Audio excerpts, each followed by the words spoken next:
Every chapter in the Quran, except for one, opens with, "In the name of Allah, the most gracious, the most merciful." Mercy right there at the start. Merciful is one of his names, loving is one of his names, compassionate too.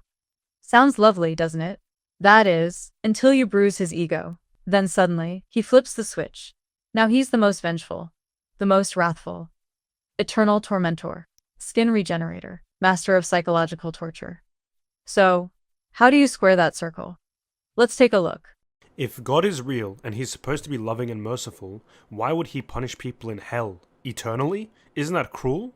Notice how he says punish, like we're talking about getting grounded for a week. Not what it actually is. Full-blown eternal torture where you're drinking boiling water that rips up your insides. Let's just call it what it is, shall we? And what really makes it funny, or honestly kind of sad, is what comes next. This confident little line. This is one of the biggest doubts people carry, and one of the easiest to answer when you understand Islam. Yeah, the easiest thing to answer. Just ignore the cognitive dissonance, the moral horror, and the absolute overkill of infinite torture for finite mistakes. Easy peasy, right? Just close your eyes, nod along, and suddenly infinite fire feels like compassion. Muslims, pause for a second and actually hear yourselves. How exactly does someone get called merciful when their idea of justice is letting people scream in agony forever because they offended his ego? Imagine a man who destroys lives for 70 years, a killer, and on Judgment Day God says, "No problem, let's all go to paradise." Would you call that mercy? Should we then treat those who have submitted like the wicked? The issue isn't whether the wicked should face consequences. I don't think anyone's out here campaigning for free paradise passes for serial killers. The real question is, does eternal torture reflect mercy? Or is it just straight up sadism? Also, funny how the example is a mass murderer, because surely Allah does not forgive associating others with him in worship, but forgives anything else of whoever he wills. So, Allah can forgive mass murder, genocide, war crimes, and probably even someone who kicks puppies for fun. All those can slide if he feels like it. But the one thing that's unforgivable is sharing divine credit. Saying, maybe this other God helped too. That's the line you don't cross. That's the ultimate wickedness deserving of infinite fire. So basically hell isn't even about torturing evil people. It's about torturing anyone who didn't join the club. The whole thing has nothing to do with being a good person or doing good deeds. It's all about membership. Maybe it's time to just stop pretending this is about justice at all. What is the matter with you? How do you judge?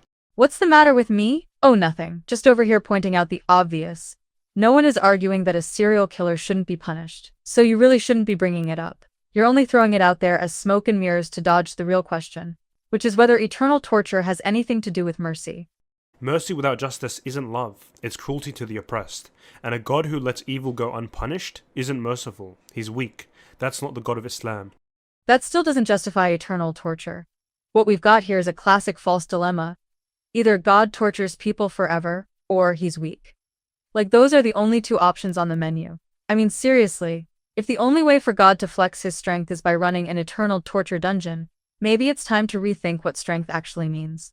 And remember, no one's being oppressed here, because we're talking about crimes against Allah's ego, not crimes against people. Sorry, but torturing people with fire because they hurt your feelings isn't justice. It's cruelty, plain and simple. If you think infinite torment equals divine strength, maybe check your moral compass. I honestly can't make this clearer. If you still don't see the problem, either your logic's taking a nap, or you're just determined not to see it. Either way, the God must torture, or he's weak argument, is one of the laziest excuses out there, and frankly embarrassing.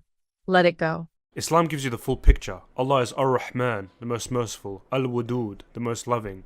He is also Al-Adl, the perfectly just, Al-Hakim, the all-wise, Al-Qahhar, the all-subduer, and Ash-Shadid Al-Iqab, the one severe in punishment. His mercy is not random, it's balanced, wise, and perfect. Let's take a look at this balanced, wise, perfect mercy in action, shall we? First up, the story where someone said, Allah will not forgive a person, and the Almighty, creator of the universe, galaxies, black holes, got so offended, he went full drama queen mode. Who is he who takes an oath in my name that I will not grant pardon to so-and-so? I have granted pardon to so-and-so and rendered your good deeds fruitless. Wow. Talk about overreacting. Another example of Muhammad's words of wisdom. A slave of Allah may utter a word without thinking whether it is right or wrong. He may slip down in the fire as far away a distance equal to that between the east. So one careless word, maybe a bad joke, and boom, you're skydiving into hellfire all the way to the horizon. Super balanced. super wise, also super petty. Then there's that fun story where Muhammad hears two people being tortured in their graves, not for murder or genocide. Nope. One didn't wipe up his pee properly, and the other spread gossip. And Muhammad's genius solution? He puts some palm leaves on their graves hoping that'll cool things down while the leaves stay green. Who writes this stuff, and how is that even remotely proportionate? And of course the infamous cat story. A woman gets tormented with fire because she tied up a cat and didn't feed it or let it go.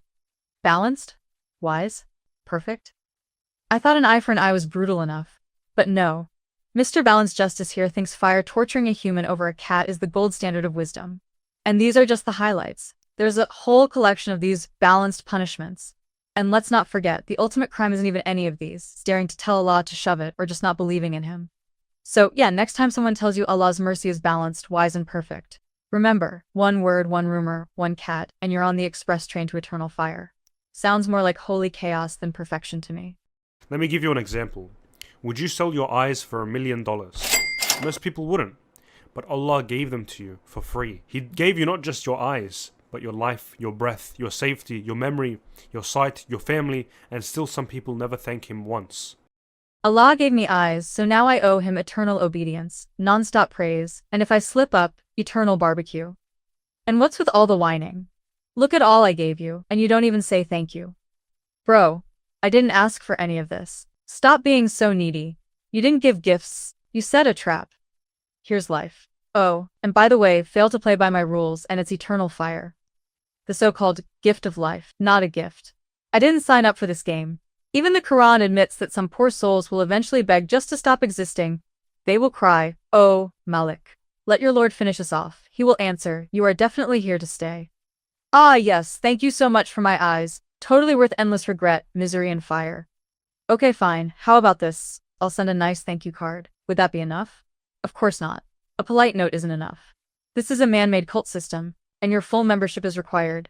Total obedience, daily praise, zero independent thought, and don't even think about questioning, or else.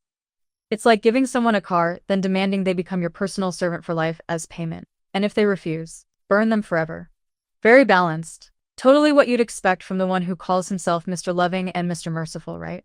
So let's stop pretending this is about gratitude.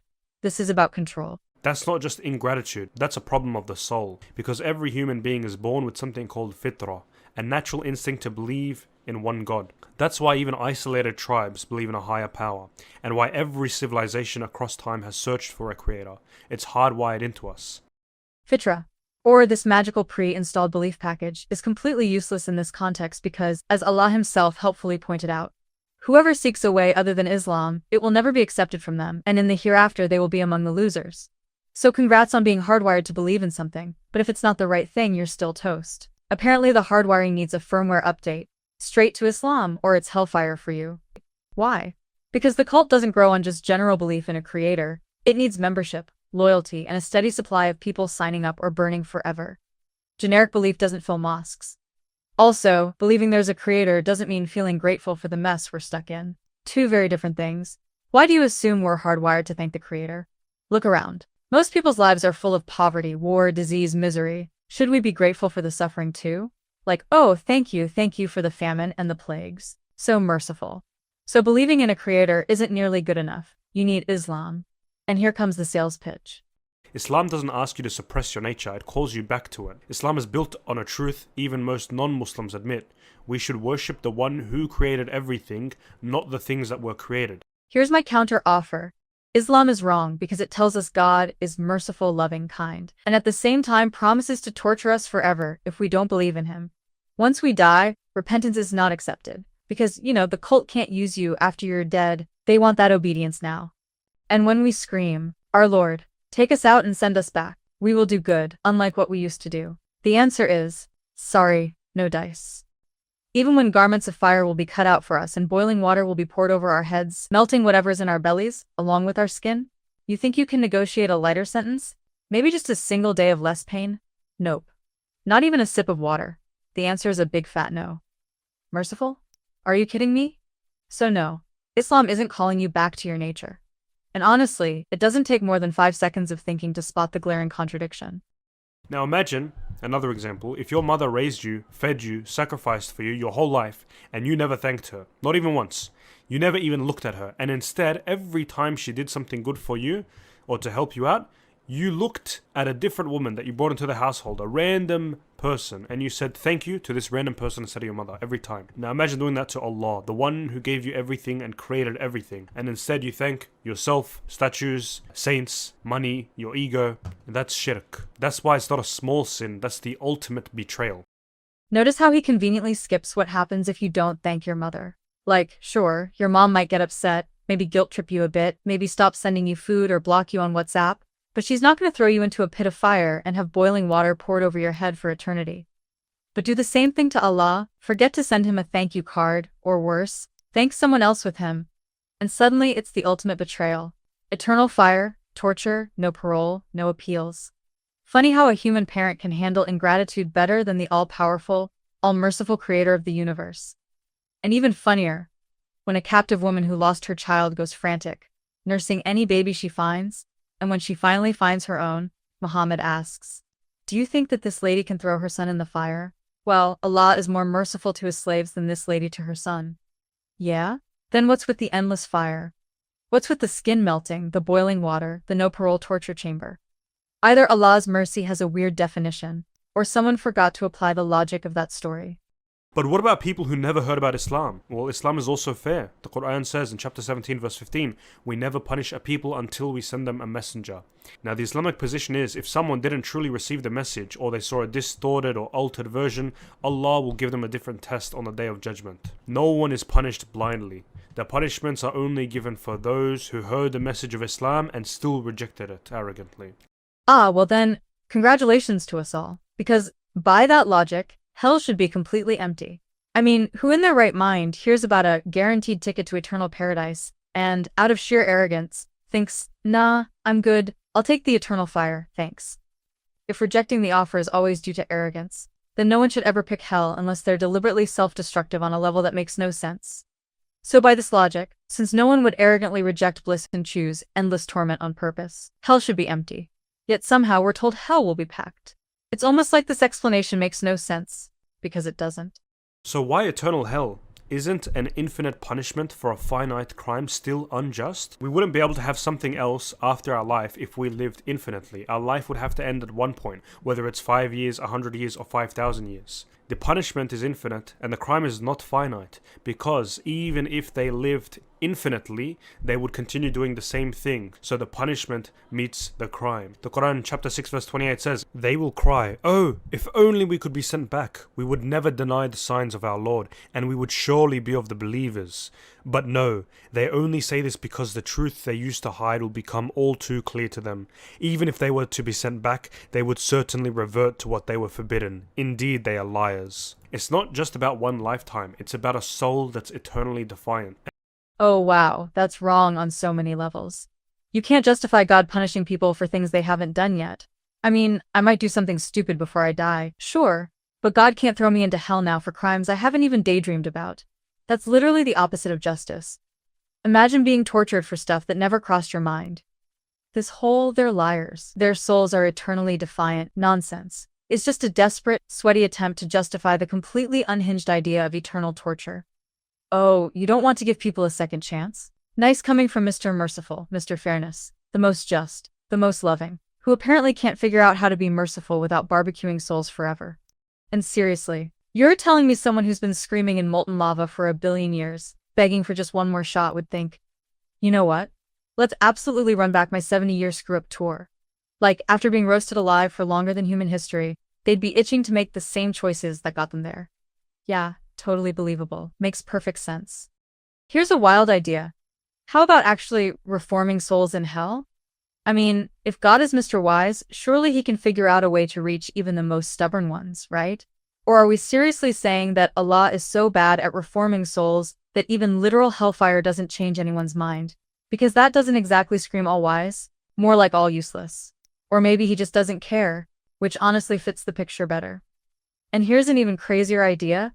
They bruised your ego? Fine. Torch them for a quadrillion bajillion years, if that helps you sleep at night. Then end it. I think we can all agree justice would be more than served at that point. Or, here's the real galaxy brain solution. Maybe don't create them in the first place. Problem solved.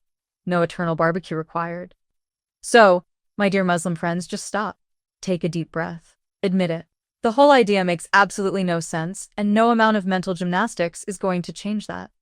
Hell isn't justice. It's a giant scare tactic, designed to keep people too terrified to ever question the faith. It's less about right and wrong, and more about control through fear. And finally, if there were no hell, nothing would mean anything. Right and wrong would be equal, oppressors and the oppressed the same. Oh, of course, because without hellfire and eternal torture keeping us in check, we'd all just lose our moral compass, start kicking puppies for fun, and commit war crimes left and right? And yet, somehow most of us manage not to do that. Amazing. By this logic, any parent who doesn't literally torture their kids for misbehaving must be a complete moral failure. And where exactly did that Fitra go? That hardwired moral compass you kept talking about earlier? Is it suddenly useless without the threat of eternal fire? Convenient. But even if what you're saying was true, that hell is needed for morality. It still doesn't address the real problem, the sheer absurdity of eternal torture for hurting God's ego, or daring to say thank you to someone besides him. That's the actual issue here. This argument is just a red herring to dodge that point. Islam doesn't run from the questions, it answers them with truth, justice, fitra, evidence. And the more you look, the more you realize Islam is the truth. You're right. Islam doesn't run from the questions. It just buries them under layers of circular logic, threats of hellfire, and emotional blackmail. The message in the Quran is crystal clear: the fire is the fate of anyone who doesn't become Muslim. No exceptions, no mercy, no loopholes. In fact, the Quran goes out of its way in 3 different spots to brag that hell will be packed full of jinn and humans, like it's some divine promise God made to himself. Had we willed, we could have easily imposed guidance on every soul. But my word will come to pass. I will surely fill up hell with jinn and humans altogether. Believe or burn forever. What a thoughtful, evidence-based response. Hell is basically a made-up punishment designed purely to scare followers and keep them from leaving the religion, as God has no actual interest in throwing people into hell. But the religion? Oh, it's got every reason to scare the life out of you with threats of eternal torture if you even dare to question it. So there you have it, his easy-to-answer logic in all its glory. Allah is all-loving. Unless you reject him, then it's fire time. Hell is justice, because infinite pain for finite crimes is totally proportional. You were warned. By a book in a language you don't speak, delivered by people you've never met. See? Easiest thing in the world to explain.